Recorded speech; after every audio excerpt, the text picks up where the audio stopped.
I am now creating weekly exclusive content for Patreon, so if you are interested in that, go check out the link down below.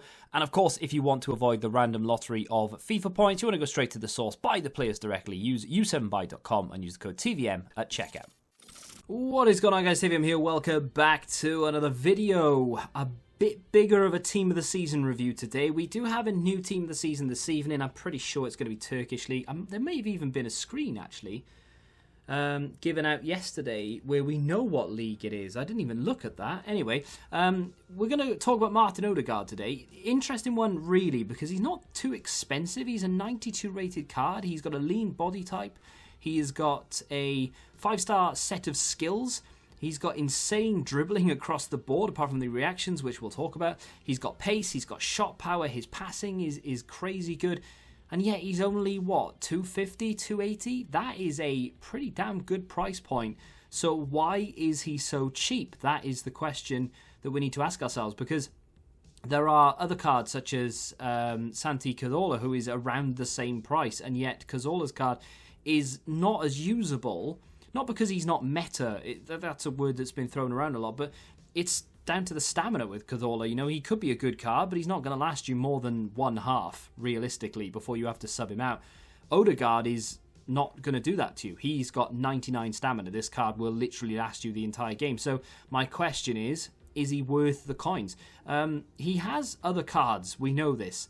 They had that whole sort of upgrade thing, you know, when he went from an 84, well, you unlocked the 80, then you unlocked the 84, then the 85, and then eventually you got the 87, and then EA wanted you to give all four of them in to get a 50k pack. Remember that? What an absolute farce that was. Either way, though, is the 87... that, well, is the 92, sorry, that much different than the 87? Is it that much better?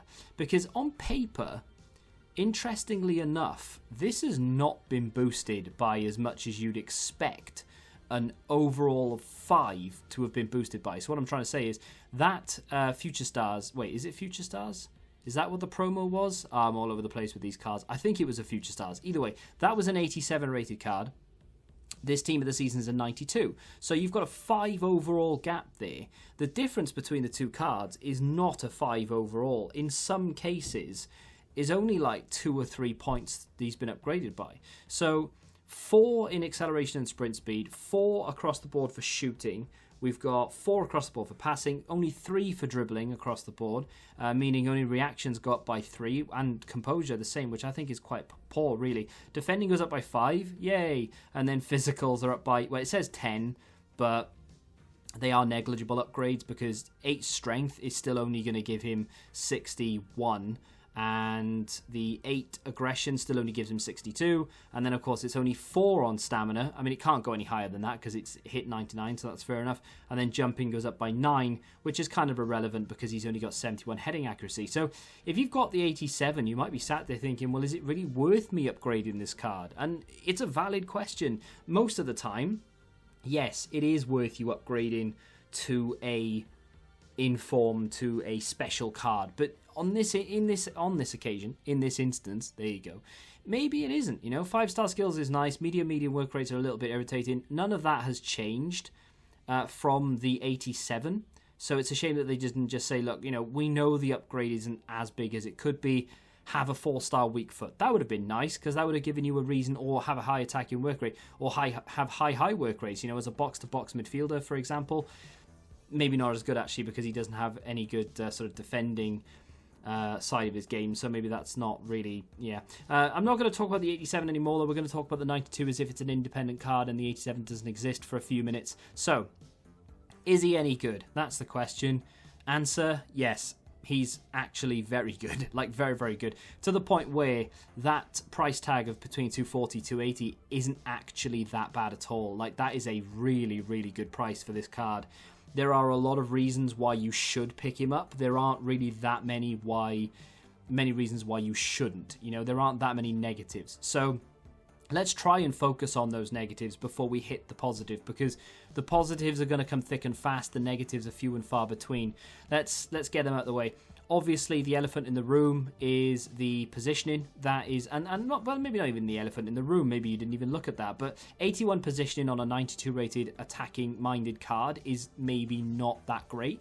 You can improve it, as we have done, of course, with a chem style.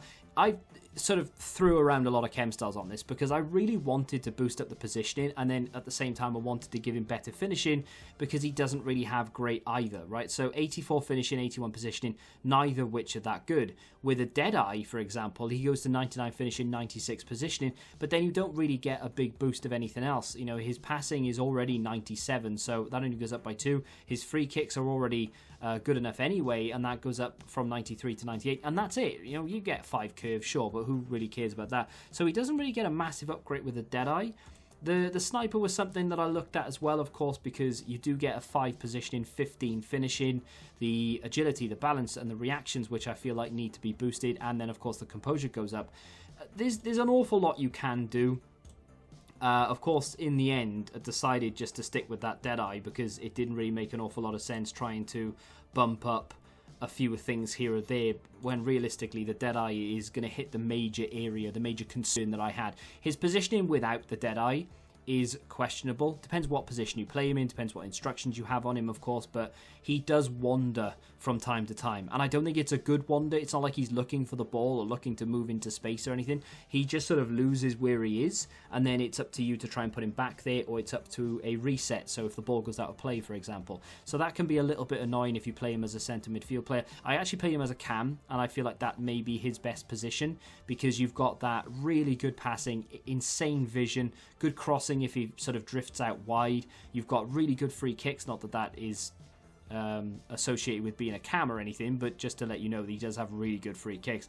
And then of course really good dribbling and ball control, some of the best in the game really.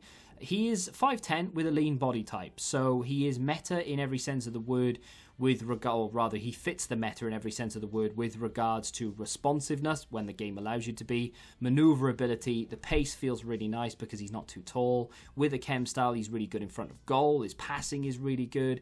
The only thing that sort of puts me off wanting to really class him as fitting the meta perfectly is that 3-star weak foot. If he had 4-star weak foot, maybe we'd be laughing there. But no, I am going to call him meta because he does fit this game beautifully. The other thing to mention, of course, is links. If you don't have a La Liga team and you don't have a useful icon, the Norwegian nation in FIFA, not great. There aren't that many options to link to him at all. Fortunately, we do have a pretty damn good team of the season with nice, cheap cards in there. For example, reviews out yesterday.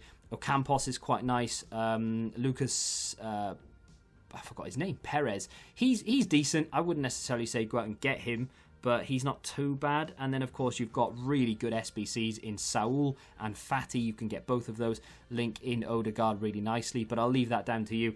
If you can fit him in your team, this guy is a very, very good cam. I've used better cards this year, of course I have, but a 97 rated cam for 200 and something thousand coins is not to be sniffed at all. This guy's skills are fantastic. He scores some really nice goals. His finishing is obviously, with a chem style, very, very good. His passing is on point. There just isn't an awful lot of bad things to say about him.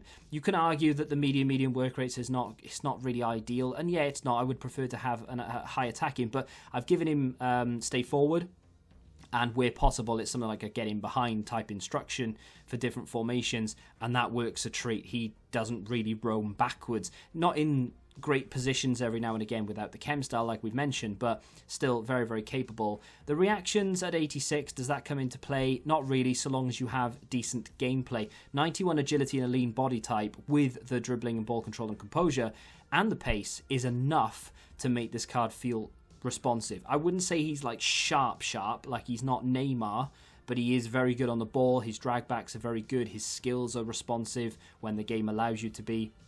Just an all-round really good nice player that I would definitely recommend if you are building some sort of La Liga team or you have the option to put him in there. If you pack him in one of those upgrades that are bound to come out very, very soon, I would not be too displeased with it. You know, it's not going to be one of your big boys that are worth an awful lot of money, but it is a very good card. If you have used him, let me know what you think of him in the comment section down below. If you have enjoyed the video, hit that like button, subscribe to the channel if you're new, and until the next time, goodbye.